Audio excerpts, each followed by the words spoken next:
Hello, everyone. This is Ken from Taboo Topic.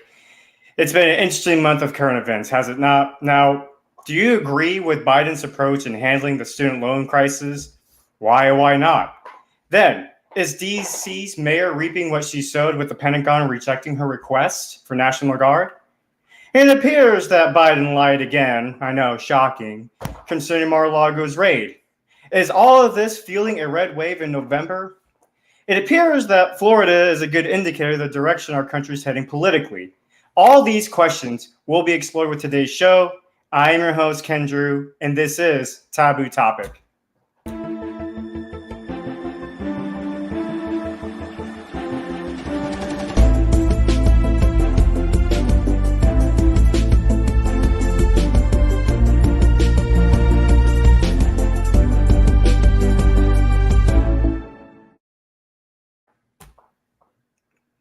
And now I'm joined by my friend from the Conservative Podcast. Is it still called the Conservative Podcast? Yeah, the Conservative Nerd. As of now, I have yet to change the name or done anything. So, yeah, it's still the Conservative Nerd. Okay, I dig.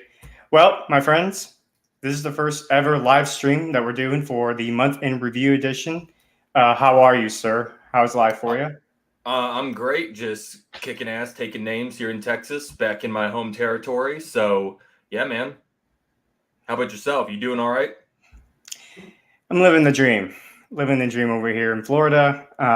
We just started school this semester, so I have one in-person class where we're actually forced to interact with each other. So that's kind of nice, actually. It's one thing when you have Zoom meetings, which it's super convenient, don't get me wrong, but it's another thing when you actually have to interact with your classmates and you can actually make connections that way. So it's just one of those things, like technology can't replace like actual human connection kind of deal. So No, absolutely. I found Zoom meetings kind of like during COVID, like I did a few like Zoom calls, small groups at like a buddy's church, and it was It was very hard to make like actual connections, though. Yeah, because you would have to basically go out of your way to talk to them privately in that Zoom meeting. Like it'd be kind of awkward if you had a conversation with someone for everyone to hear, basically at that point. No, absolutely. So it was a little awkward, but I personally like meeting people in person. That's just how I find. Yeah, and I'm an introvert, and it's weird because I'm an introvert, but I actually enjoy meeting people in person rather than like a Zoom call. So it's definitely different. But this is you're the first one to be part of this month in review edition instead of the week in review editions that I've done in the past. So congratulations to being the first ever, being the guinea pig of this. I'm glad to be here. Yeah, we got some good, interesting stories to cover today. August was pretty heavy when it came to current events, and actually was on your show recently. If you want to go ahead and give your plug in real quick for your podcast.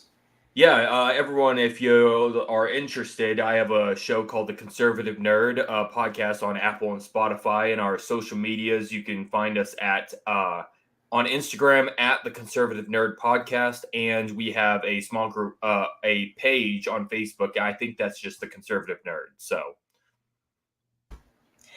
So before we go on any further, make sure you hit the like button, hit the share button, hit the notification bell so you can actually get notified when a new episode comes out, which, let's be honest, you're probably not going to hit the notification bell button because no one does it. No one wants to get another notification, but it would still mean a lot if you did. And with that said, folks, let's get today's show started, get it on the way.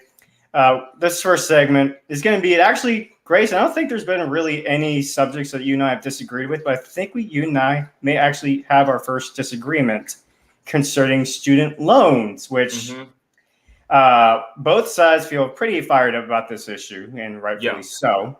And so my attempt here is to see past the noise with this issue right now. So this is like per USA Today. So if you didn't catch the news, in case you lived under a rock, the situation currently right now is the Biden administration decided they were going to go ahead and forgive student loans.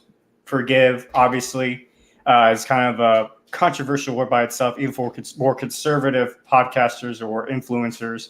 But so basically the details of this, per USA reports, states undergraduate and graduate students are expected to receive forgiveness up to $10,000 in federal student loan debt for borrowers making under $125,000 a year or couples making less than $250,000 a year. Private loans will not be forgiven. If you received a Pell Grant, you can get up to $20,000 forgiven. If you're not eligible for any student loan debt forgiveness, your pause on repayments continues to be paused until the end of the year. The Department of Education is also working on a payment reform during that time period. Now, in case you didn't know what a Pell Grant is, which even myself, I don't really know that much about Pell Grants. So for those who are interested in what a Pell Grant is, it states here that it is a federal funding that's usually awarded to students who display exceptional fictional or financial need and have not earned a bachelor's or graduate or professional degree. Sometimes a student enrolled in a past bachelorette teacher certification program might receive a Pell Grant. Unlike a loan, a Pell Grant does not have to be repaid except under certain circumstances. Those include a change in enrollment status or if you received outside scholarships or grants. Now, a one-time maximum debt forgiveness $10,000 forgiveness per borrower will cost the U.S. government around $300 billion for borrowers with incomes less than $125,000, according to analysis published by Tuesday by Jen Kent Smetters, whatever that name is, at the Penn Wharton budget model based at the University of Pennsylvania. This cost increases to $330 billion if the program continues over the standard 10-year budget window. Now, before the announcement, the Government Accountability Office estimated that alone, the payment pause since the start of the pandemic cost the government about $102 billion. That amount included suspending all payments due, interest accrued, and involuntary collections for loans in default from March 13, 2020 through August 31st, 2022. So, Grayson, like I said, I think you and I are going to have our first fundamental disagreement, which is actually a good thing. I actually don't mind a little disagreement here and there. So, Absolutely. So let's work on what we probably agree on as far as common ground. So we probably agree on that this is definitely a political move. Yes. It's right in time for the midterm elections. I don't think they did this out of the goodness out of their heart by any means. And we probably agree as far as how they handled this, the approach in which they went about it, and this blanket approach, without actually considering the extra nuances and everything like that. We probably disagree there. Agree there, excuse me. But we probably disagree, though, with the concept of student loan forgiveness as a whole. And that's where I differ from my conservatives, because a lot of conservatives I'm seeing these days are saying, well, if you signed on to it, you need to pay, then you have to pay up and also own up to what you signed up for. And a lot of the sentiment that I hear from conservatives is also, well, if I suffer through it, then you should suffer as well, which to me is not a good, valid argument, personally. And I'll venture to say that to an extent, I think when it comes to certain situations, there's millions of Americans who have surpassed the principal amount. And this is the problem I have with conservatives and liberals as far as oversimplifying the issue. The conservative circle will say, we'll make it try to simplify it to the point of saying, well, if you just, if someone hands you money and you expect lets you borrow money for a certain amount of time, you should pay it back. And which I agree. I've seen memes, as a matter of fact, from the past, organizations like Turning Point USA, for example, saying, well, my grandpa gave me $20 and my grandpa said I have to pay back a minimum of $5 every single day. And guess what? After 4 months, I paid it off.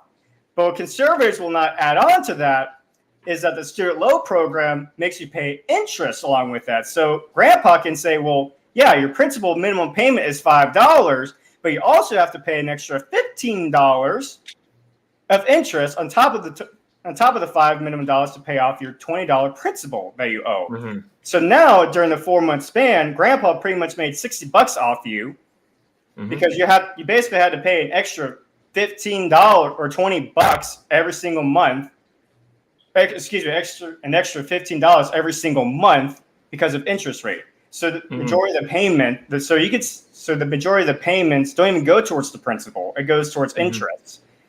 Yeah. So I've been advocating at least to consider forgiving student loans for those individuals who have surpassed the principal amount, and because in my eyes, they shouldn't have to pay more than what they already owe. Like if you took out a $10,000 student loan, for example, in a super simplified version, you should be able to at least, if you at that point, like you shouldn't have to pay another dime to the government at that point, in my opinion. And it's inconsistent from conservatives to say, like, don't trust the government. College is a scam, but we demand you continue paying into the system that we don't trust and keep telling you it's a scam. Keep paying into it because, like I said, you signed on to it, or we suffer through it, so you must suffer through it as well. And again, it's not to disregard the people who've actually successfully paid that off. It's commendable what they did. And this is coming from someone who is not using student loans either. Like I used the military to pay for my college tuition, which many conservatives will say, just join the military, pay for college if that's what you want, right? But that's not everyone can join the military. Not everyone. It's a very small percentage. I don't think people realize it's a very small percentage of people who can actually join the military.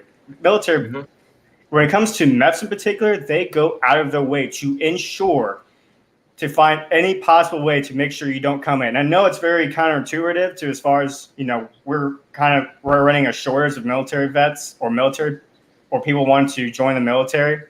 That's because military wants to make sure we have the most effective fighting force out there.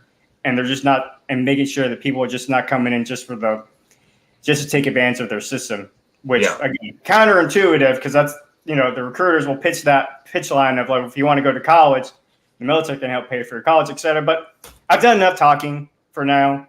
Grayson, let's have some dialogue back and forth. What parts did you disagree with? Obviously, I'm sure you have some disagreements, but the floor is yours. Okay. I think where we could agree on is I'd say the act of forgiveness. I mean, you and I both being Christians and all, forgiveness is an important thing. But I'd say my disagreement would be the government per se being in the business of forgiveness. To me, to give kind of an anecdotal story, my family church, and this isn't to toot my family's horn or whatever, but a few years ago we forgave through tithe and offering $5 million of medical debt for veterans around the Dallas area. And to me, I think it's the church's duty to do this kind of things. To me, putting essentially, if you abstract the government into, like we've talked about before, I forget either your show or my show, but the government being essentially a big gun that you point at people, that you point at the other taxpayer's head and be like, okay, we know you didn't take out this personal loan, but you're going to be paying it back for these people who actually took out the loans. So I think I agree with the act of forgiveness. Like I said, I just don't know if the government is the best way to go through with this for forgiving these loans. And to your point, I mean, I agree with you as far as the church needs to step up in situations like this. I mean, if conservatives in particular don't want people to look to the government, then we have to make it to where the government is almost an impossible thought. Like we don't even think about the government as far as, well, we need the government to do this. Instead, the reaction should be, well, we know the church has our back in case we really need them kind of deal. But the problem is, especially the conservative church, and it's not to say the conservative church, like they don't do absolutely anything whatsoever, but it's a matter. But when it comes to actually getting their hands dirty in their communities in particular, that's where they lack. They're the most charitable people in the United States. They give the most money, they donate the most, but they don't really do anything. Like I don't see them building new hospitals or clinics or homeless shelters or anything like that. You don't really see that from the conservative Christian circle. And there's going to be some conservative Christians that will probably, and I know one of my mentors who's a conservative Christian is probably watching this and he's going to have something to say about that. But let's be honest though. Let's keep it real. Like how many times, what was the last time you saw a church actually build something like what we just mentioned, or even had another scenario of where they paid off this veteran's debt from school. So I agree with you there. But I also think, to kind of counteract your point, this could be an opportunity for conservatives to start having negotiation talks as well. And here's what I mean by that. So it's one of those things like when you learned in school, you went to public school too, right? If I remember correctly. Okay. I can't remember if you went to private or public for some reason. So forgive me. A little bit of, oh, that's right. Okay. So I wasn't wrong in that sense too. But I was also thinking as far as how can we use this as an opportunity to negotiate with the other side at this point. Now, in school, I learned about a thing called opportunity cost. That is, you want something, you have to give something else up. And right now, it seems like both sides are saying they don't want to give up anything right now. One side, you have the conservatives that are saying, well, I don't want to give this up. I shouldn't have to pay for your debts. You signed on to it, etc. Then you have the other side that's saying, well, we don't want to continue paying into this system. Therefore, cancel all of our student loan debts. And there's obviously the extremes to everywhere, right? So you don't want to get to that. You don't want to get to that point. So the challenge is kind of finding some kind of middle ground, middle of the road solution. And so this is, I think, like I say, a good opportunity to talk about like opportunity costs and trade-offs, if you will. So it's like, well, conservatives, like I get what you're saying as far as like this is going to cost us more down the road. Inflation is going to worsen with this. I hear you in that. I hear you. I also hear you in the sense like this is a political move. I hear you in that. But let's talk about ideas and solutions as far as to let the other side know that we recognize and acknowledge that these problems that with this federal student loan program that the left keeps bringing up over and over again is very real. These are real people.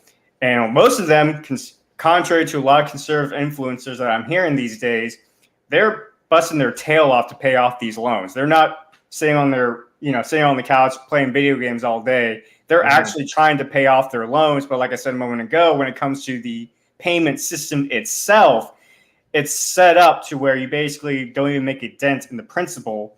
And again, you can take out $10,000 loan and end up paying like $30,000, but you still technically owe money because you haven't paid off the principal.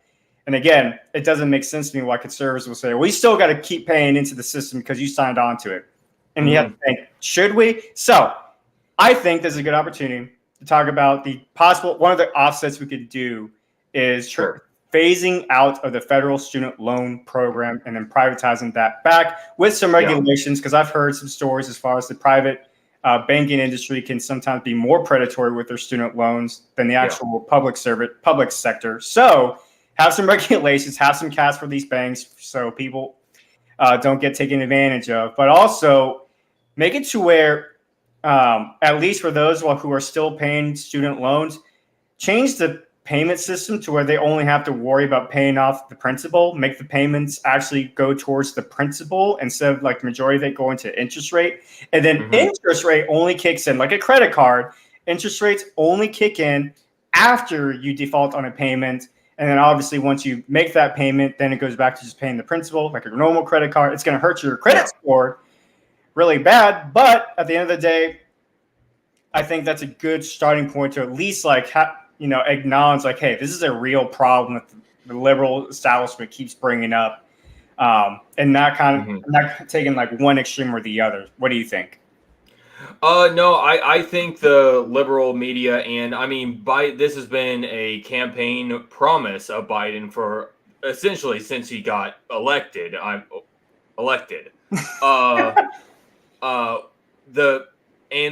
The left has been hitting them for months over student debt forgiveness. And I think I'd agree with you that we should move away from a private, like the government giving out loans. I think it should just be with banks. But another thing with this is that essentially what this is doing is handing college campuses and staff blank checks from the government.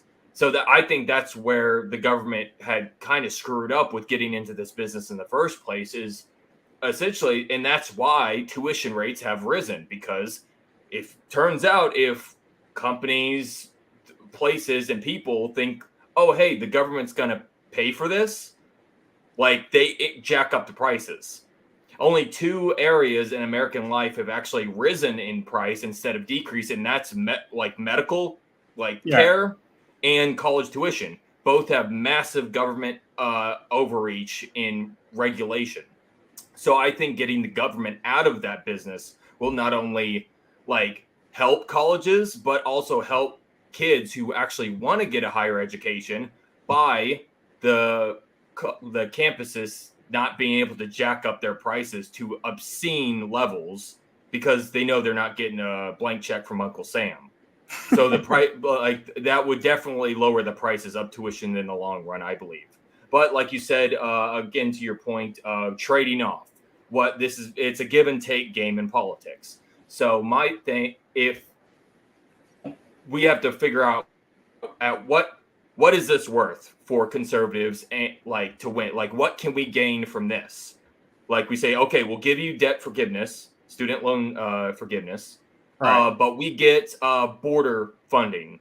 We get the Keystone Pipeline shut back on, turned back on.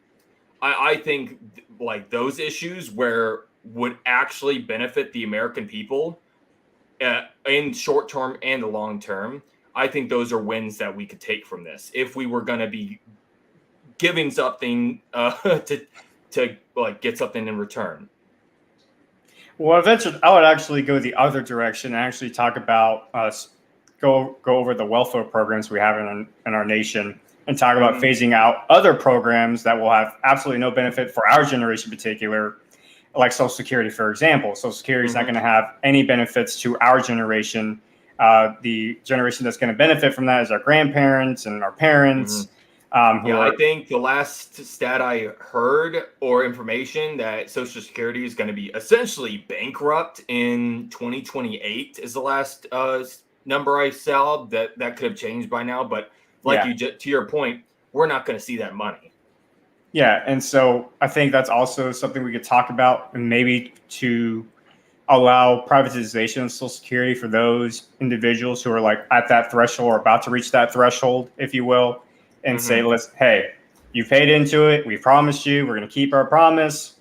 Take your money, use however you want to use it. Because at the end of the day, it's one of those things, in my opinion, where why is the government telling you what to do with your money at that point? It's your money. It's your hard-earned tax dollars that the government's storing for your retirement, supposedly. So it's well, if they want to get their retirement money in a lump sum, or if they want to start getting paid now, go ahead, let them go. Just give them their money at this point, and then we can start. And I would venture to say, at least let the Social Security numbers stay intact, because I think it's a good identification source, especially when it comes to protection against identity theft and stuff like that. So I would keep that aspect of Social Security. But as far as the next generation of workers, I don't think they should have to worry about a Social Security tax, for example, taken out of their paychecks. Because again, you and I they're not going to see that money. We're not going to see that money. So we could talk about that. We could talk about trading off some other social welfare programs, such as the Medicaid or Obamacare, et cetera. There are other ways, there are negotiation tactics we can do. And one thing that I will point out too, I just thought of is the military-industrial complex as well. Defund the military-industrial complex so we don't keep sending billions and trillions of dollars just to fight never-ending wars, which right now they're trying to start a new never-ending war in freaking Ukraine now. Yeah. And so it's and that's one thing that I've noticed too, a lot of these conservative influencers are all mad about this. They're all mad about the money being spent on student loans on American citizens who actually could use a break kind of deal. But they're also the same people who help push for the Ukraine narrative to send billions of our tax dollars over to lands that we have no business in. But not only no business in, but also we kind of created the problem too at the same time. But sure. So I don't know. What do you think? No, yeah, that's a little cognitive dissonance coming from the conservative side, and we've discussed this before. I think we could have had definitely some more preventative measures in place that if we had taken taken a stronger stance right at the beginning before Putin actually invaded, it would have saved us essentially all that, what, $40 billion we've sent over there already. So, and this is going to be a long, and unfortunately, people thought, I think Putin thought as well, that he'd march into Ukraine and take it within a few days, that he wouldn't get as much of a pushback from the Ukrainian people like he originally thought. And to me, I see the strategy behind helping Ukrainians, but I agree with your point that you can't on one hand say that, we should help these Ukrainian people with our tax dollars through the military, but we shouldn't use that on American citizens. I agree with you on that point. Yeah, I mean, I think at the end of the day, it has to be up to the church, and especially, at least for our background in particular, like we have to ask the church to step up their game when it comes to these situations and make it to where the public actually looks towards the church to fix these issues instead of the government. Because absolutely. Because the only reason why people are turning to the government is because of the absence or the vacuum the church has created the last few generations whatsoever. And that's why they're not, it's a great story what you talked about as far as your church helping pay off that veteran out his student loan debt. I mean, I wish that was the common. I wish that was common. No, exactly. Yeah, definitely. I think the church has been taking. I guess because when people it's all about your mindset. If somebody believes that it's the government's job to take care of these issues, they think that their charity per se is through their tax dollars. I can't tell you how many people I've seen online and on Twitter saying that it's that's their charity is through their taxes, not to when the offering bucket gets passed, they don't put anything in is because they think their money's already been essentially they're good. They're good in God's eyes, but that's not. I mean, Jesus did say, "Give unto Caesar what is Caesar's," but give unto God, give to the kingdom, and give to your local churches, because that's where you see the real change. Because right now it's you give your taxes to the government, you don't know where that money's going, but with your church, you do. And my church had just several outreach videos, actually telling the congregation where their money is going, where their tithes and offering is going, what outreaches and what we're doing for the local community. And that's, I think, like I said, it's all about your mindset. If you think it's the church's job, you give to the church. If you think it's the government's job, you give to the government. And I think there's been an uptick of people on left, right, and center in America that starting to believe that the government's job is to take care of the sick and the homeless and the elderly, when that's the church's job. It's always been the church's responsibility to do that. And that's unfortunate that it's come down to that, because once upon a time, the church was like the centerpiece of civilization, and as far and the one group of people that would go to go for help at least. So we wouldn't have had the Great Enlightenment without the church. No, we wouldn't. Freely teaching children for free for hundreds of years.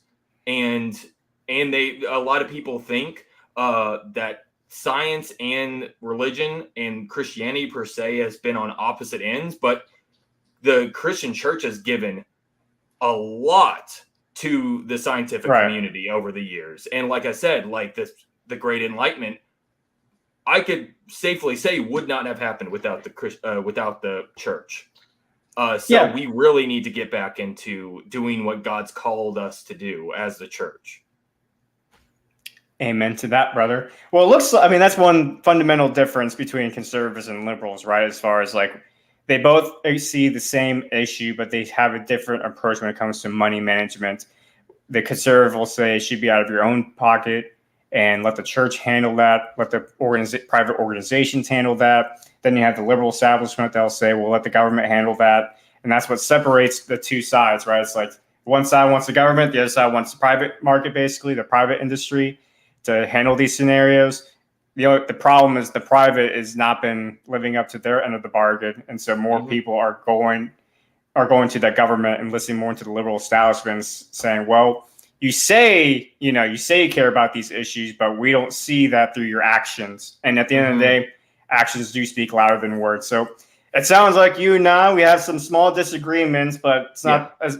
But at the same time, it sounds like we have a more moderate approach to the situation than some of the talking points you've probably seen on social media, for example. No, absolutely.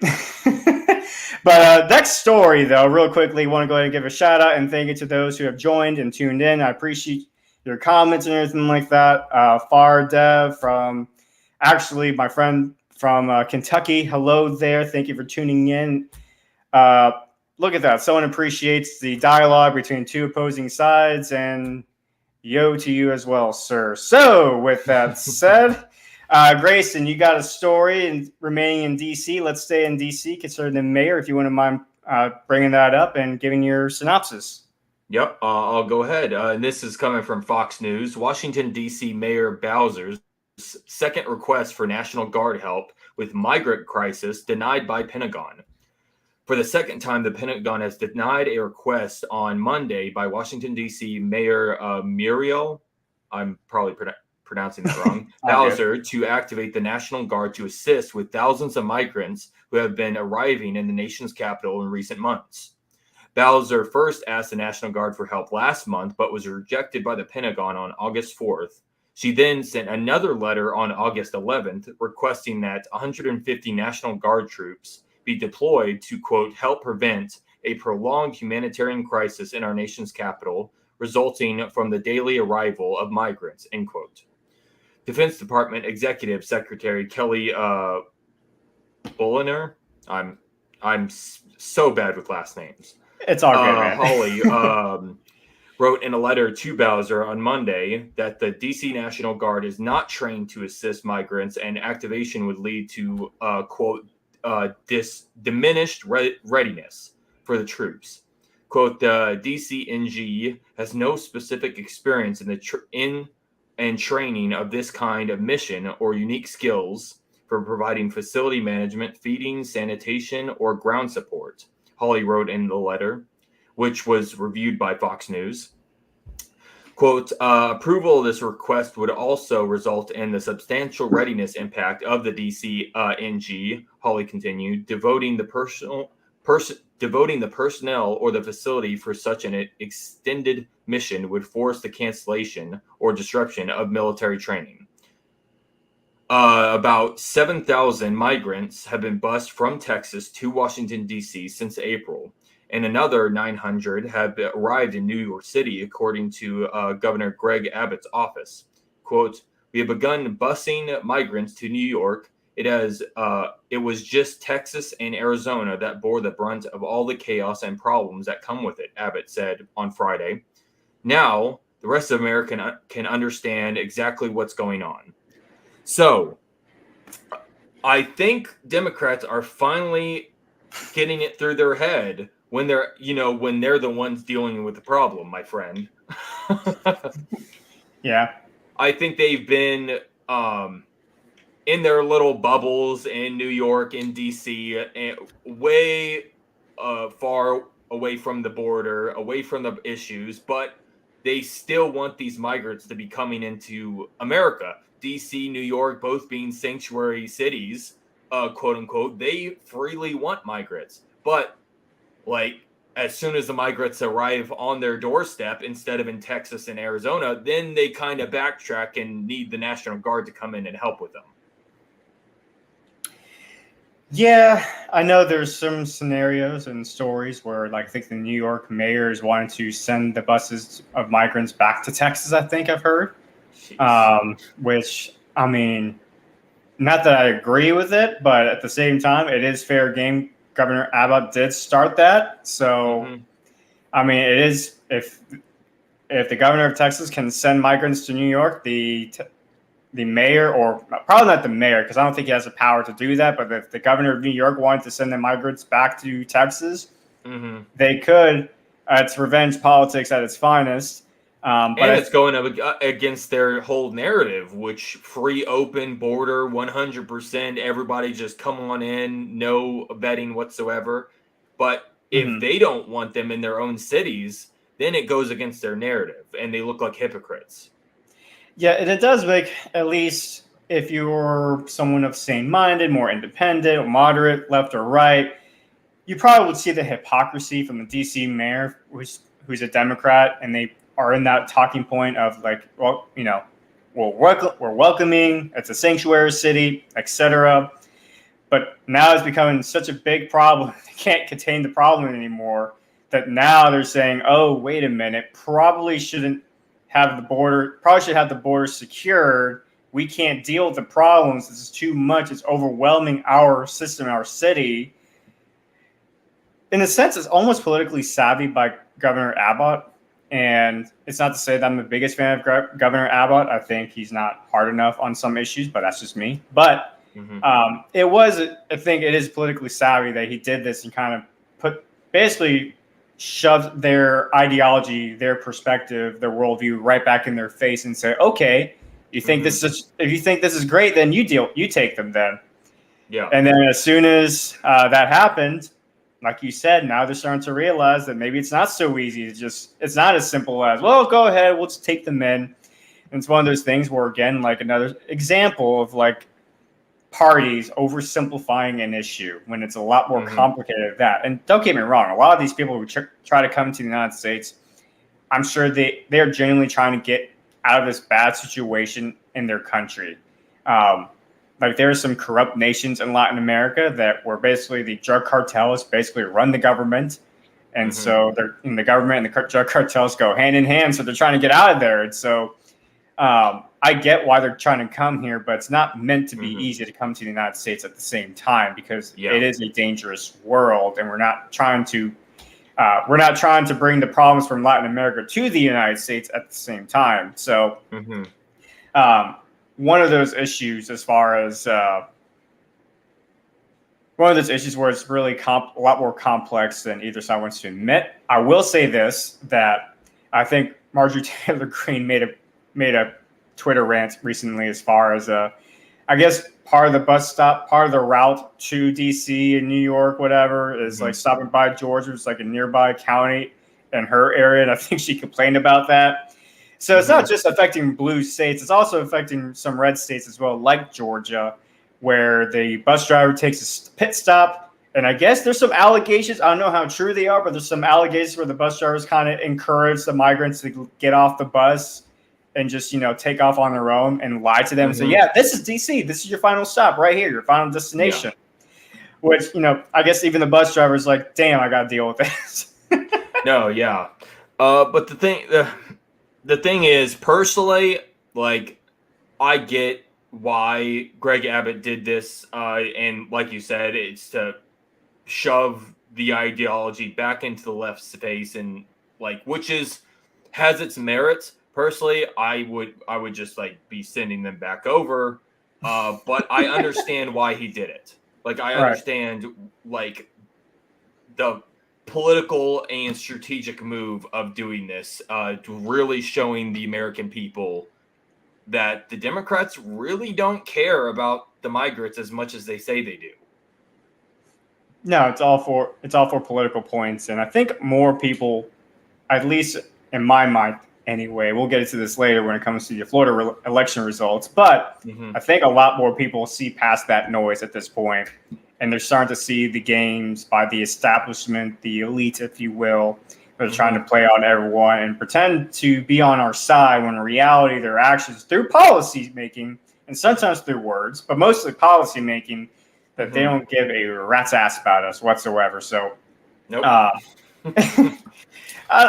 But it also kind of gets to the question though, when does it stop though, right? When does this back and forth? If this is going to be a new game of sending migrants to different states and everything like that, where do we draw the line and say this has gone too far long? When do we draw that line, do you think?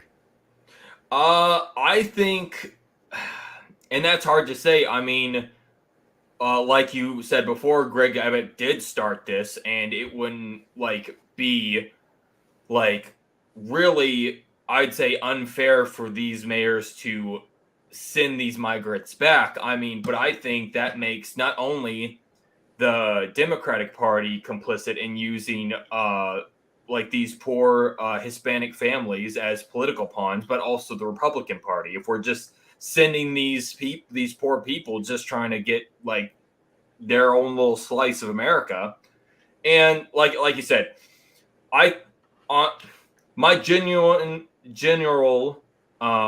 consensus on border policy is if you want to genuinely make yourself and America better, Right. come on in. Not freely. There's still a process, and there's a conversation to be had on how hard or easy that process should be. But I'm not one of those conservatives that are full on close off the border, no more migrants. I think if you, I don't agree with that. I think if you genuinely, like I said, love America, want to be a part of the American dream, and like, then come on in. But like I said, where does this line stop? I really can't tell you. I can see this like just becoming a ping pong match with these migrants between conservative states and blue Democratic states. It's I'd say it's hurting the Democrats more, but I think the conservative movement it's we're definitely having to sacrifice a little of our high ground that we've had by doing this political ping pong game that Greg Abbott did start. I mean, to an extent, though, like once they reach these destinations, like how do you think they're going to round them up too? At the same time, like, all right, mayor No, of New York exactly. City, Yeah. like good luck trying to round them up and send them back to Texas because Yeah. they're pretty much dispersed at this point. And Mhm. if they're smart, which majority of them are smart enough, they have enough sense anyway to at least not come back to any courts or anything like that. They're smart. It's going to be very difficult to catch them at that point.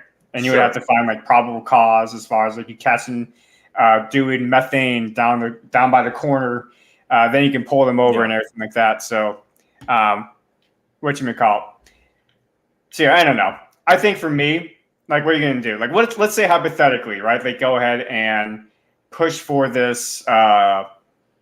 Let's say they actually manage to round them all up and then start sending them back to Texas. Like, what's Texas going to do at that point, though? It's like one of those things where does Texas like send in their National Guard down by their own state borders and say, nah, New York, can't, it's not that easy. I mean, then it gets into, then we're like escalating the conflict at that point. So, I mean, which I believe Greg Abbott has actually mobilized some National Guard troops to help out ICE on the border of the United States and Mexico. I read it's been a couple months. I don't know if they're still doing that, but I mean, they need all the help they can get. So down at the border. Yeah, I mean, at the same time, I mean, I've seen videos of Border Patrol agents literally just letting the migrants just walk through the gates down by the border. Yeah. Like they're not like we're basically, and they're all children too. So we're basically like enabling child trafficking at that point, like right under our noses.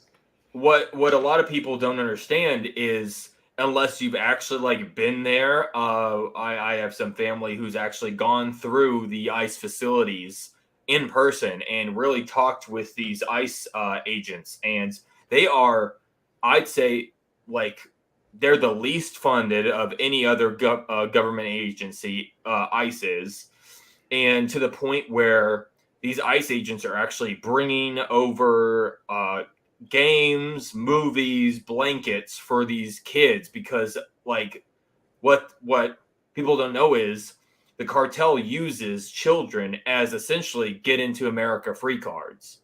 They take these children, like once you get to these coyote dens, they give you this child, say this is your child. Once they get over, they send the child back over the border to use them again as these essentially tickets to get into America. So it is human trafficking, 100%, and it's hard to stomach. And you live in Texas, and you grew up in Texas and everything like that, so you actually understand like what's unique as far as the problems to Texas. Yeah. What's actually, I mean, can Governor Abbott do more down by the border, or is it out of his jurisdiction at this point? Because in my mind, I'm thinking like I would just give Biden the middle finger, start rebuilding that wall.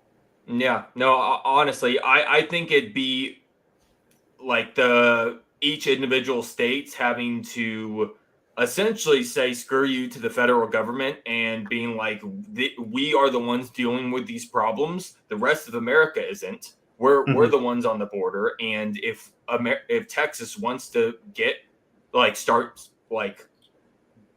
using our state funds to build up our border security, then that's what needs to be done, because the federal government has said that we're essentially given up at this point.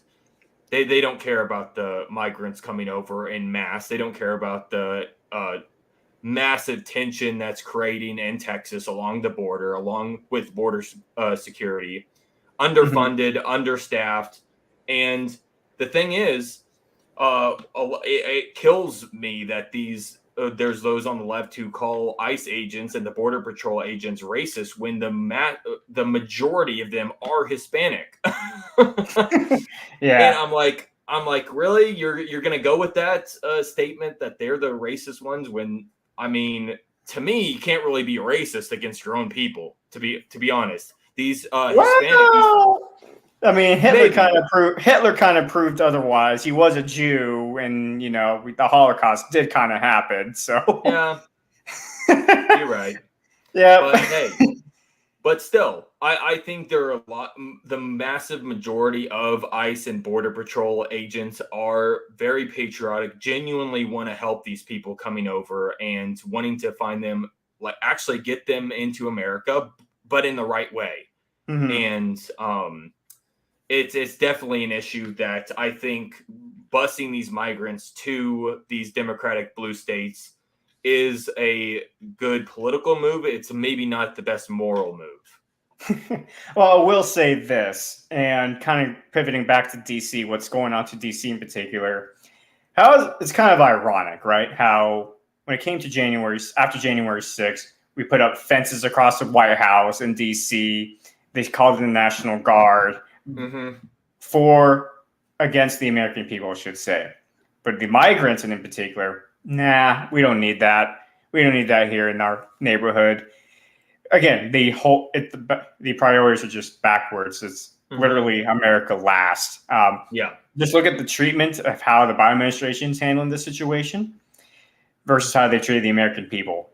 Yep. Again, going back to January 6th, I think it was like the inauguration. It looked like a freaking war zone in DC, where right now it looks more like a third world country right now with the migrants probably. And I'm not saying that to be racist or anything like that. It's just where are they going to go? They're going to be hanging out in the streets most likely. Exactly.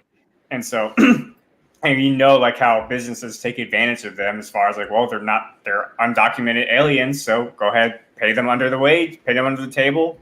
Get away with paying them less money or anything like that. And so, they're not going to have enough money to even afford an apartment or a motel room in DC. I mean, DC is ridiculously expensive to even stay there for one night. So it is very expensive. So I don't know. It's definitely how much you want to bet that Biden has actually, I'm not even sure if he would even know what's going on to be fair. I don't think he even knows, to be honest. I mean, yeah. I mean, whatchamacallit. But speaking of Biden, he's in a basement somewhere. Yeah, but he somehow got 80 million votes. But whatever, right? Anyway, that's besides the point. All right. So moving on, folks. From that, we're going to go ahead and stay on Biden because some new revelations came out concerning the situation with Mar-a-Lago and President Biden's role in this. Now, if you are not aware, in case you have lived under a rock this whole time. Long story short, FBI raided, or the media is trying to call it not a raid. It's trying to call it like a search, something along those lines. But it's a raid. Let's be honest. You don't send 30 FBI agents, federal agents, to your home and not call that a raid. It doesn't make any sense. So it was a raid. Yep. During this raid, the Biden administration, at first the DOJ was like, we had no idea we had no idea this was happening. Then they finally admitted to it. Then Biden came out and said, we had no idea this was happening. And now the new revelations, he actually played a role in this warrant. So, who would have thought, right? Right. Shocker. Anyways, so this is from the justnews.com. It states here that and this is from the lawyers from Trump. I have therefore decided not to honor the former president's protective claim of privilege, acting that is what they heard from the National Archivist Deborah Sedil Wall, which, in case you don't know who she is, she actually has a record of having some strong resentment towards Trump. Shocker, right?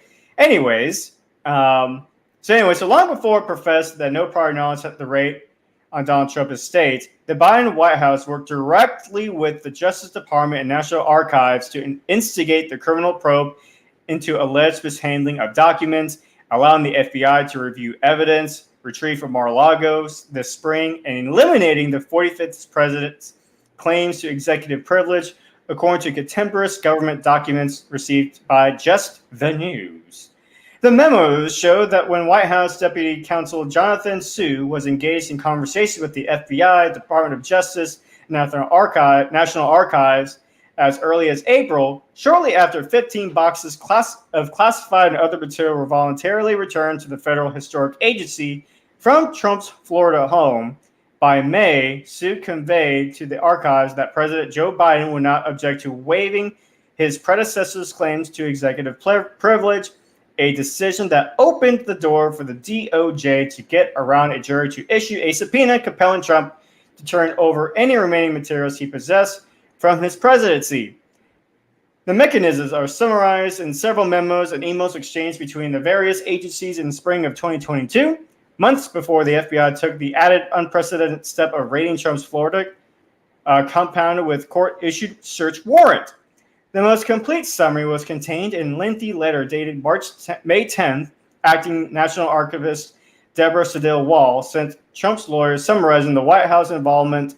On April 11th, the White House Counsel Office affirming a request from the Department of Justice supported by FBI letterhead memorandum formally transmitted a request that the NRA provide the FBI access to the 15 boxes for its review with 7 days, and with the possibility that the FBI might request copies of specific documents following its review of boxes. Wall wrote to Trump defense attorney Evan Corrigan.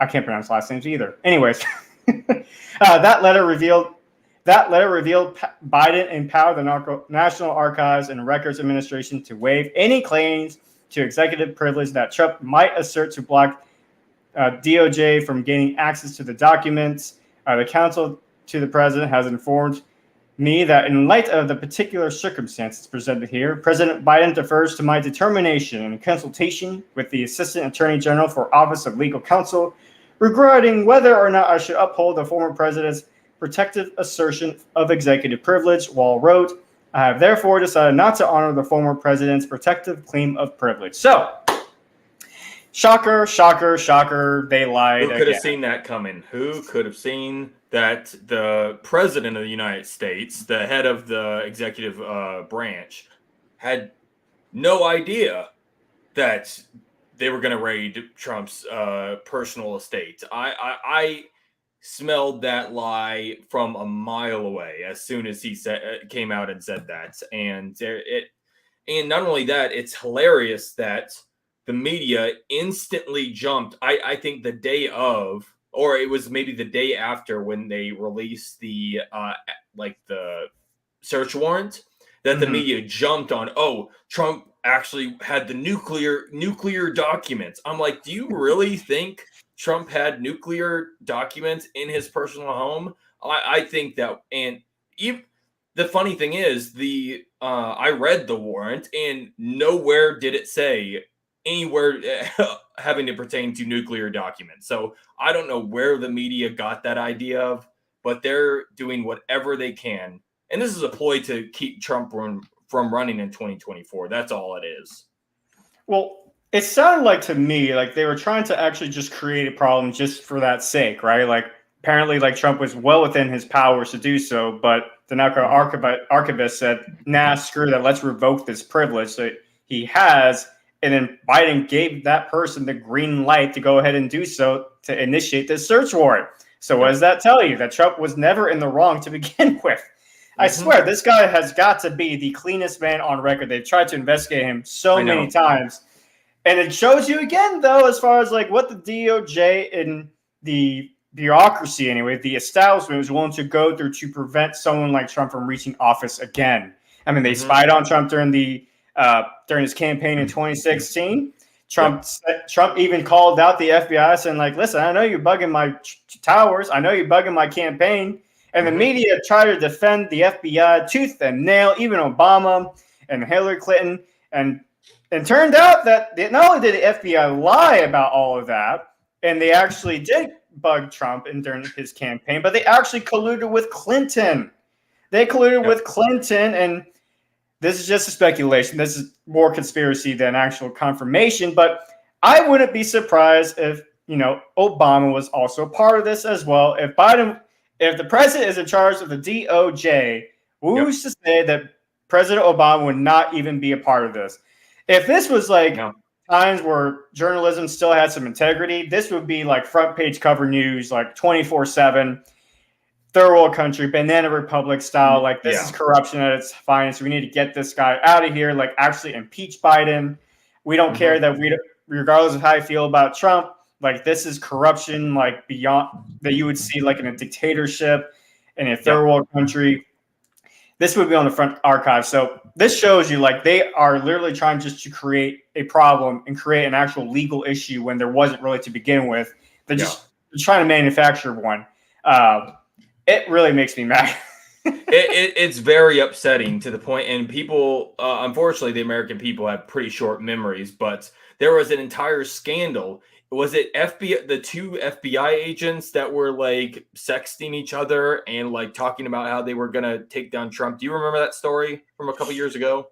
No, I don't think I heard that story. It was like either two FBI or CIA agents that were actively like talking about like taking down President Trump. Oh, I do remember that. Yeah. Yes. I forget their names, but people forget about that story and how these unelected government agencies, there needs to be like a massive overhaul in our budgeting for these, like I said, these unelected federal agents and agencies that have virtually no oversight, and they could do whatever they want essentially, and we've seen that. And with not only do whatever they want, but with the president of the United States go ahead, and it gives me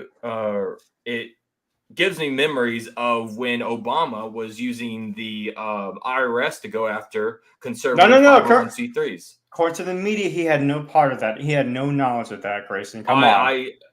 And they just said a week ago that Biden had no idea about like that. So it's these bureaucrats, these government politicians using organizations like the FBI or agencies like the FBI, the CIA, the DOJ as their personal like Gestapo, essentially, and it's pretty scary. And the thing is, it doesn't bode well for the political climate in our country either. That once the government has this power, both sides get to use it. So I can't imagine a world where when eventually Republicans gain control of the House, the Senate, and the presidency again, that they won't do this potentially to Democrats. Because hey, they wielded the gun against Trump, and to me, Trump is probably going to be on the warpath. Especially after the Russia gates, the Ukraine gate, whatever, them dragging him through the coals for that whole debacle, and now writing his personal estate.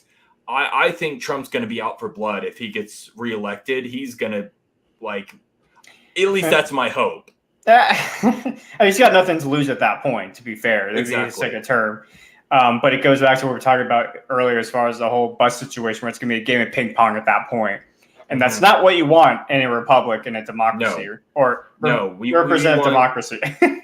I think both of us are more like small government conservatives. We want the federal government to have as least amount of power as possible so stuff like this doesn't happen. And just to be just fair, if Trump had done this to, say, the Clintons or Obama, I would have bashed him for it, because I'm like, this shouldn't be like something we should be doing to our political opponents. Okay, so devil's advocate then, real quickly, because a lot of liberals also bring that fact up as far as the 2016 campaign, where you had a chance of lock her up. Mm-hmm.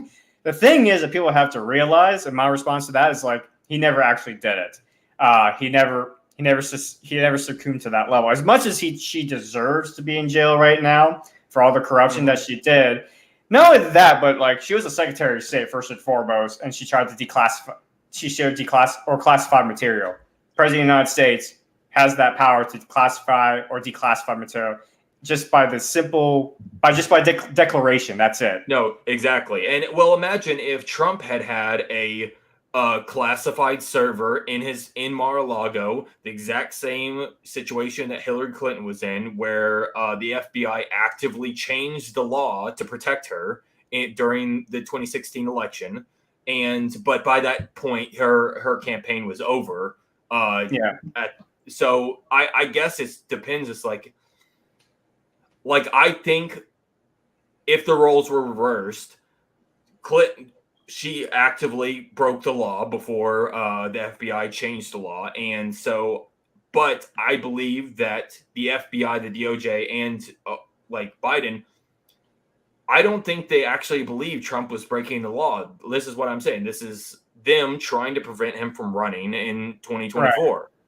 Not only that, but I also push back that when the FBI went after Clinton for a while, like, it was under Obama, so there was like less reason to speculate this was political. Sure. The speculation only became political like when the next day after Obama had a private meeting with the FBI director James Comey, and then the next day James Comey's like, we're not going to pursue charges on her. That's when the conservatives lost trust with the FBI at that point. People don't understand that. Absolutely. That's when we lost trust with the FBI. And ever since then, I don't think it's been the same with conservatives. Like, I think conservatives, we tend to be more like, we tend to be more friendly when it comes to like law enforcement agencies. And as far as like the FBI agents themselves, I think we tend to have a positive view of them. But when it comes to like the top tier level, like, James Comey, it wasn't until that point when that happened that we lost trust in these federal agencies at that point. Well, we knew that at that point that these federal agencies could be manipulated and used as political bludgeoning tools. And I agree with you. I think, especially me, like I for as long as they're doing their job, local law enforcement and stuff. But I think there's a disconnect now where conservatives are okay with and root for local police agencies. I mean, except the Uvalde, of course. We've seen that go completely. And I think you lost a lot of conservatives over that debacle, because we realized that from the top to the bottom that these agencies can fail and fail pretty badly. So I think there's been a massive runoff of support for like these agencies in the first place, from the top to the bottom with conservatives. But to an extent, that doesn't have to be a bad thing, right? Like, we want smaller government. We just talked about earlier in the first story. It's like, we don't want people to look to the government to solve all these issues. Exactly. And so, to an extent, this is actually kind of like a healthy revelation that's happened within the conservative circle, and starting to realize, like, okay, wait a minute. We want smaller government. Should we hold these people to such a high pedestal to where we view them as people that can't do no wrong kind of deal? And overlooking the fact that they may be violating our constitutional rights kind of deal. So sure, absolutely. But yeah, shocker, not really shocked about the fact that President Biden there. Shouldn't be shocked to anyone out there. If you're shocked by this, surprise, I don't know. So yeah, leave a comment if you're genuinely surprised by this. Yeah, let's leave a comment if you're actually surprised by that. We'll move on to the next story. Grayson, go ahead and take your next story if you wouldn't mind. Absolutely. And this comes, the article is called Teen who identifies as a cat allowed by school to act feline and not speak. Many kids learn in different ways. Some are more visual, while others absorb information better if they read about it. But everyone learns best when they are comfortable and at ease. And for one teen in Australia, that means acting like a cat. According to the Herald Sun, the girl identifies as a cat, and the private school she attends allows her to be nonverbal and act feline, so long as it doesn't become a distraction to other students. While the school didn't confirm the specifics, they did explain in a statement that some of their students displayed, quote, a range of issues from mental health, anxiety, and identity issues, end quote, noting our approach is always unique to the student, and we will take into account professional advice and the well-being of the student. The school reportedly describing the girl as, quote, phenomenally bright. I don't know. That seems like a stretch. And a source close to her family explained, quote, no one seems to have a protocol for students identifying as animals. But the approach has been that if it doesn't disrupt the school, everyone is being supportive. I think that'd be pretty disruptive personally, but I digress. There might need to be protocols put in place, though, as more and more students are identifying as animals. Elsewhere in Australia, 4 girls have started walking on all fours and cutting holes in their clothes to make room for their tails. Okay. While the school where it's allegedly happening denies the claims, one parent said a girl screamed at a peer for, quote, sitting on her tail. So wow. I don't personally know how you can describe a child acting like a cat as bright. Seems like she's about as sharp as a marble, personally. And like, this is only in Australia, but the problem is the more this gets in the news, the more children, and with how freely,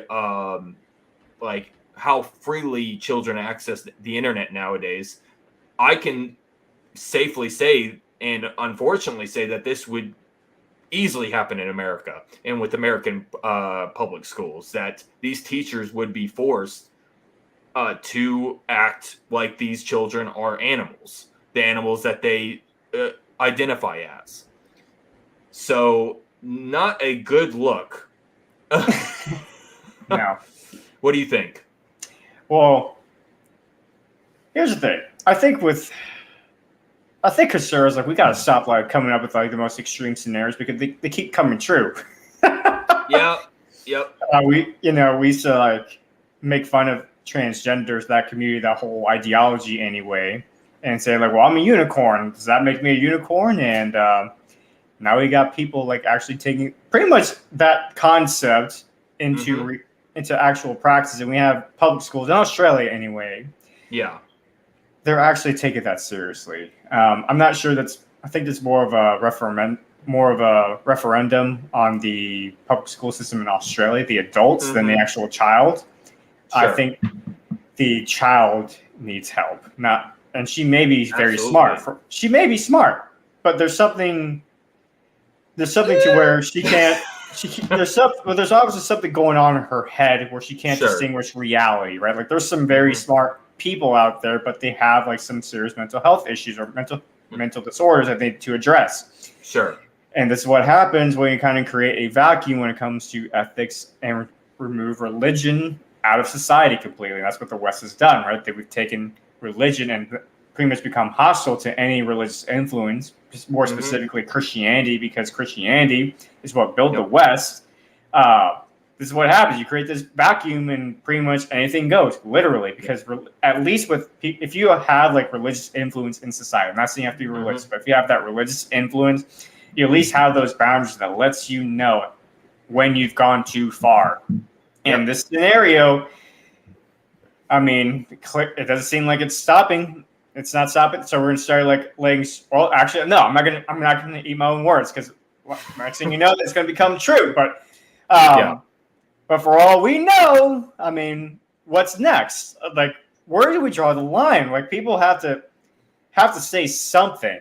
And granted, compared to Australia, we have like freedom of speech protected in the Constitution. We have a Supreme Court that will actually interpret the Constitution. Well, now we have anyway. Now we have a Supreme as is, and will protect us from that kind of tyranny or that kind of insanity being instilled to where if someone does speak out against something as lunatic or lunacy as that, then we wouldn't have to. If we want to be in a situation like Australia, where if they say anything contrary to that mainstream thought, they could be jailed possibly. They already have one of the nations where they basically lived like a dictatorship with their lockdowns. Like they couldn't.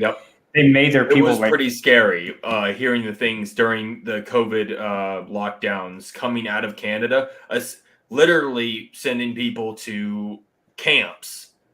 Yeah. And it was pretty scary. And they say, it's not like the concentration camps, and it's like, okay, fine, but still, you're still isolating them because they have a different viewpoint, more or less, over an issue that really is still up for debate, and people are still debating. So you're really going to take this drastic step. And unfortunately, I think maybe that's a situation in Australia where maybe there's parents in that particular part of Australia anyway. They feel very strongly about this, and they say they probably would want to speak out against this, but they can't because they don't have that freedom of speech like we do. So it's one of those things as Americans, like we have to really be thankful we have that privilege, but also not take it for granted at the same time and realize like if it's happening like in these Western nations, other Western nations outside of us, like you could very easily come here, and it's probably going to try to come here as well and try to influence our kids or the next generation, to say, because like, we don't have kids, but no, I mean, absolutely. And I think that I agree with your point that even if these teachers in Australia do think that this child needs severe like mental help, but they are almost like backed into a corner where they can't actually say anything. Like you said, they don't have freedom of speech, or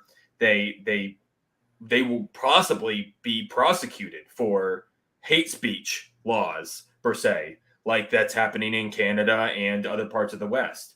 But in America, I think you'd have a lot of students and teachers, even though we have that legal protections, teachers and the students might just get like essentially bullied into staying quiet. Because imagine, you and I both went to school. We know how hard it is to make friends growing up, especially in middle school and high school. But imagine like being in a place like morality wise to where you want to speak up against the LGBT, but if you do, you're not going to make a single friend like through your whole school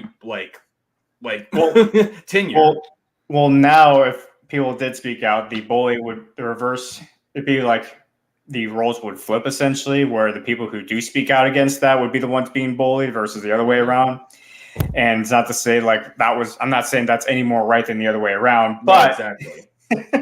But it's one of those things where it's like, even if someone like is genuinely concerned and wants to be a good friend or be a good parent, be a good adult, be a good citizen, Samaritan, whatever, they can't do that because the government is saying you have to shut up.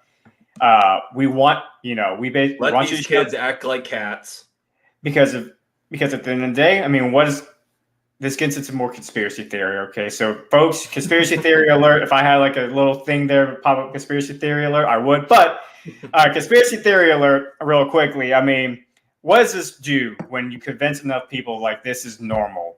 Well, you have the World Economic Forum. You have the establishment, the elite that believe the world is overpopulated. And when you can convince enough people that this is normal, guess what happens? People don't reproduce. And when you don't reproduce, guess what does to the economy? It brings the entire economy down because now there's not enough workers to replace the retiring workers. And what does that do? It's a segue into what they want for the Great Reset. It's all part of their plan. It's, again, conspiracy theory. Do not take my word for it. But the Great Reset is not conspiracy. You can actually check that out at the World Economic Forum. That is real. It is legit. And the other stuff I talked about, I don't know if that's real, if that's like part of it, but I mean, why else would they ignore reality? Why else would they ignore science? Like legit science that states like you're not a human being, or you're not a cat. Excuse me, you're not the other gender because your mind says so, your feelings say so. Yeah. It's just like it's not any more real when someone thinks they're fat when they're not fat. We don't say they're trans obese. We don't say that. Exactly. Well, the thing is, a lot of these kids, I feel like you think they might be pressured into identifying as, these different races or different species because their friends are. I've known several growing up how easy it was. Like one of my friends started hanging out with the emo crowd. Next day, he was listening to Black Veil Brides and wearing like the tall boots. Like it's very easy to be. I mean, kids are easily manipulated, and when you have this ideology permeating in our public school system, maybe these kids don't actually like. They're just going along with the flow, with what makes them popular because kids have always done that. But right now, what makes you popular is being acting like a cat, being pansexual, being anything essentially but straight and white. That's what keeps you in the know and lets you have friends now, which I don't like. I think the blame really relies on it and rests on the parents and the faculty for letting this because like I was growing up in when I was still growing up, they still use paddles on kids like at school. Like if you were messing up, hey, go to principal's office, break out the paddle, boom. Like nowadays, no. So maybe we need to bring back the paddle.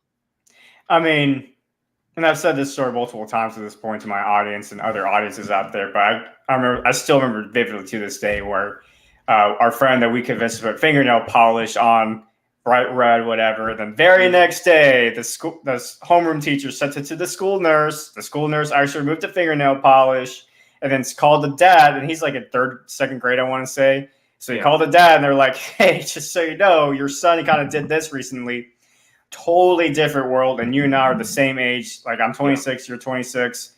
And that's just in our lifetime. And I can't imagine what it's like to see someone in a different generation, like older than us, and what they're seeing. I think they're pretty. I mean, you and I are upset at this news. I can't imagine. Like they're probably like, "What the hell is going on?" They just don't have the cognitive of, like, not saying older people are stupid, but they're like they don't understand. It's so much of a shift from when they grew up that they have just no idea how to deal with this. Another question that poses about the cat girl: does she even do schoolwork? I mean, is she I know they tell her that she doesn't have to speak, so I don't know how she actually gets her schoolwork done. Should she act dumb like a cat then? Like she does the basic necessities of a cat to where she doesn't have to do schoolwork? Question mark. Well, and to the point is would she even be how are her grades? Does C for cat. Teacher, C for just give her a C and C's get degrees, man. C's get degrees. But just shut it through the system.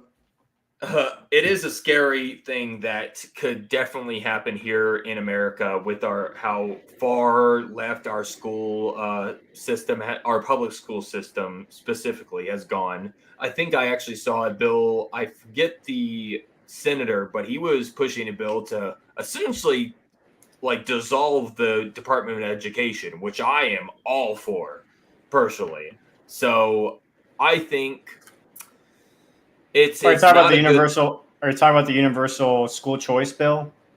If that's what it's called, then yeah. I don't know. I think I just saw a recent Instagram post, something like that, where Arizona passed something similar to that, and they have school choice universal.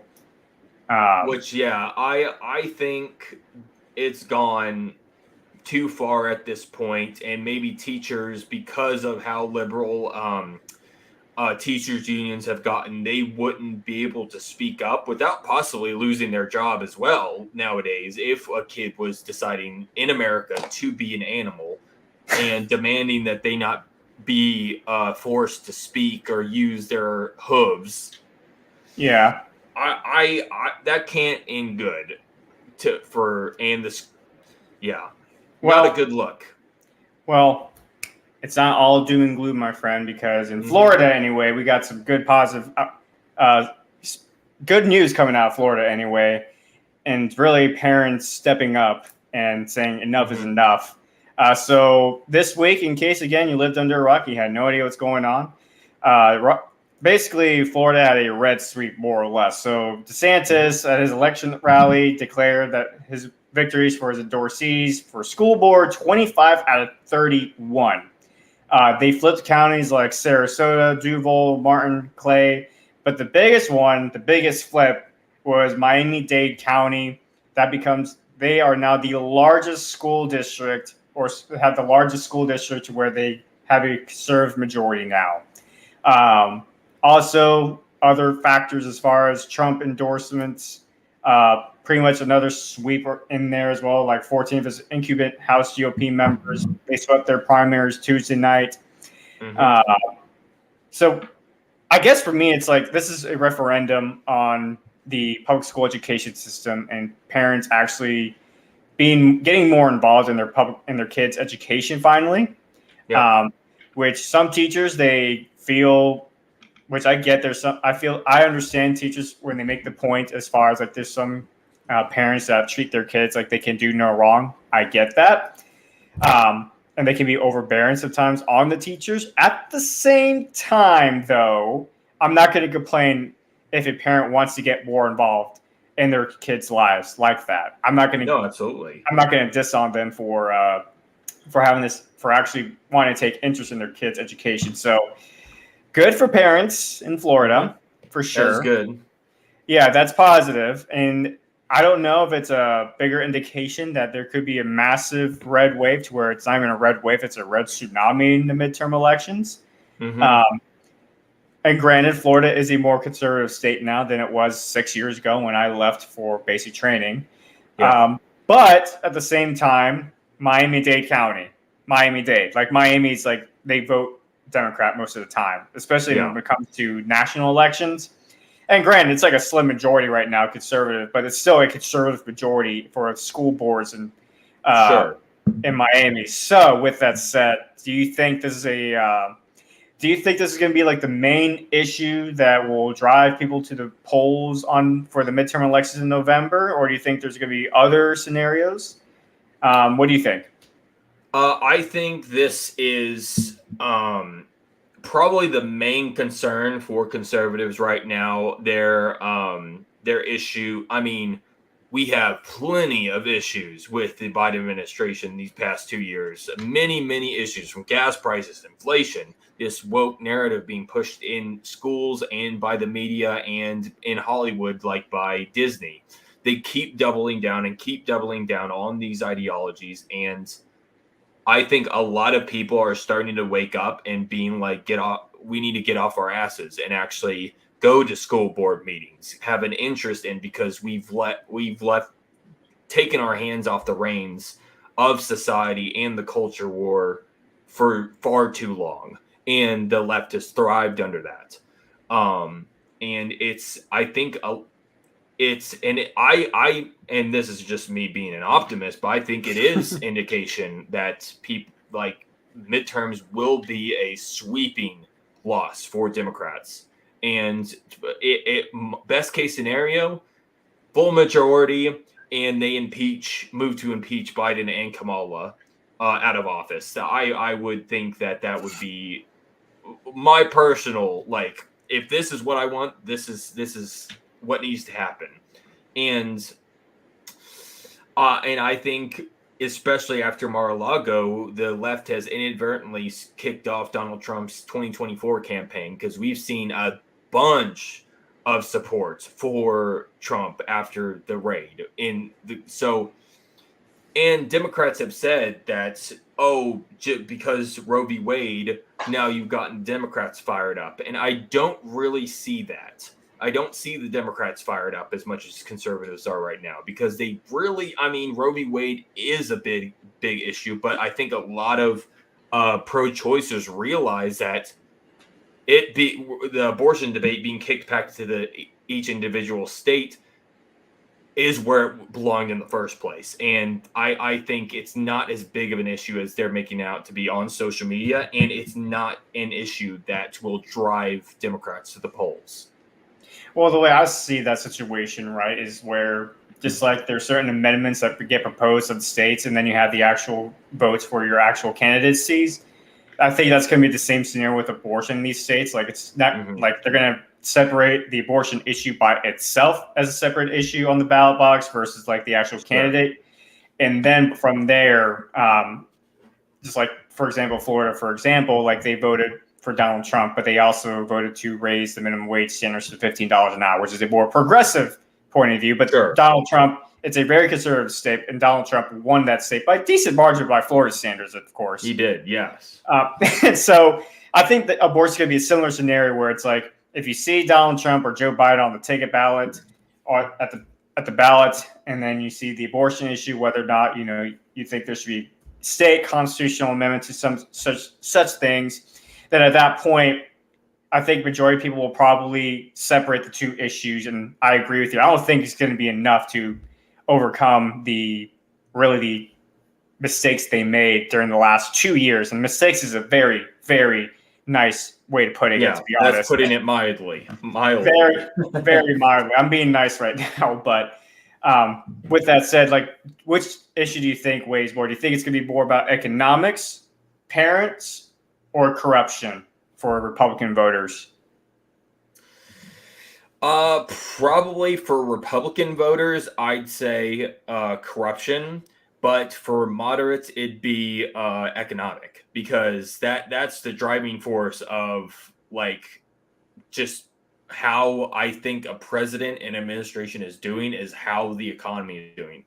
I believe if in 2020, if COVID didn't happen and crash the economy, Trump would have like walked away with the despite the massive fraud that definitely took place. I think he would have walked away with it. But I think a lot of moderate voters think about, are their lives better now than it was 2 years ago with the gas prices, with inflation? I think that's a much a more driving force for moderates as opposed to conservatives. Conservatives, I'd say, see the corruption in the current administration and the federal government and be like, we got to get these guys out of here. And we're going to vote for like either Trump, if Trump doesn't run, so another Trump-esque candidate, because I believe the Republican Party and the Republicans that go to the voting booths are sick of these milquetoast Republicans who aren't standing up for the American people or our values. And like, I think that's one of the good things that Trump brought to the table, is because he got crap done. And I think it's like, it's going to be hard for any milquetoast Republican to come along and be like, not being able to be like Trump-esque in their policy making. Well, if you think about part of the corruption too, it kind of gets back to the school situation, because the Biden administration is trying to shove down gender ideology down the entire nation as well. And I think, as a matter of fact, their health press secretary, I think her name is like Levine, whatever. Oh Lord, yeah. Like, they're trying to actually shove down like hormone blockers and make that available for children to use without parental consent. And that could be, going back to your point as far as corruption, that's also part of the corruption that will drive voters to the booth for November midterms. Yeah. I don't know if, I definitely think there's going to be a red tsunami, in a sense, like the House is going to be Republican controlled by the end of this year, without a doubt. I think so as well. And to be honest, it's funny. I mean, I'm sure you're familiar with Tim Pool, but it's funny. Every time I listen to his show, he sounds more conservative than any like anybody that I've seen, and he claims he's more moderate. And I'm like, bro, like I'm sure. Just come out of the closet. No, exactly. And you're conservative now. Exactly. And I think if you're getting people like Tim Pool, like sounding more conservative, I think you're driving, and that just goes back to the left pushing these woke and far ideologies that aren't held by the majority of American citizens. I think that drives a lot of I think we're going to see a massive uptick in moderates voting in the midterms in 2024. Do you think we have a shot at the Senate? Do you think we'll see Republican control the Senate by the end of the year? Or do you think that's going to be close 50-50? I'm hopeful, but I think if these current elections have any like indication, I think we're going to have a majority in the House and the Senate by the end of the year. I would certainly hope so. So let's place our bets right now. Gentleman's bet, no money involved, of course. Yeah, of course. So, all right. So I'm going to bet the House will definitely go to Republicans. We could agree on that. But I'm saying 60-40 chance with the Senate. For some reason, the Senate just works when it comes to election results. It's just different. So I'm saying 60-40 chance Republican control the Senate by the end of this year. What are your odds? I'd say the House definitely, but the Senate, I'd say I'd probably say 60-40 in the wait, did you say what was your 60-40 Republican take? Yeah, there's a 60% chance Republicans take control of the Senate. I'd agree. I'd be right with you on that. Damn. All right. I was looking forward. You sounded like a lot more confident than I did. You're sounding like 80-90%. Like, yeah, but I think Republicans will take control of the Senate. Well, I'm an optimist, but I also am like, hey, things can change and go sideways. But I think, and especially since the American people have such a short-term memory, they have the memory of freaking goldfish. But I think the past 2 years has really made a dent in people's like savings accounts there, and it's just been, and I think we have a good shot, but not. I'm not like 90%. We're gonna take it, sweet, boom, yeah. I hope so, but I'm already along with you. Don't want to be too cocky with your predictions. That's what I'm hearing, right? Mm-hmm. Yep. All right. Well, folks. Well, Grayson, first and foremost, thanks for joining tonight. It's been fun having you on during the first live stream not only the first live stream for this monthly review edition, but actually being the first monthly review edition guest. So it was a nice transition from weekend review where I have to figure out these stories to talk about every single week, but now I could just narrow it down to just 1 month, one day, once a month. So, anyways, folks. Say goodbye to my friend Grayson. And folks, please make sure you hit the subscribe button, hit the like button, hit the share button. Also, this will be uploaded on Rumble. So if you want to follow me on Rumble, the Taboo Topic channel, that's also on there as well. In case we did say some controversial things by YouTube standards. So in case YouTube somehow wants to come down on my small, tiny ass channel anyway, go to Rumble, same logo, Taboo Topic. Anyways, until next time, guys. Y'all have a great, blessed weekend. Have a good one.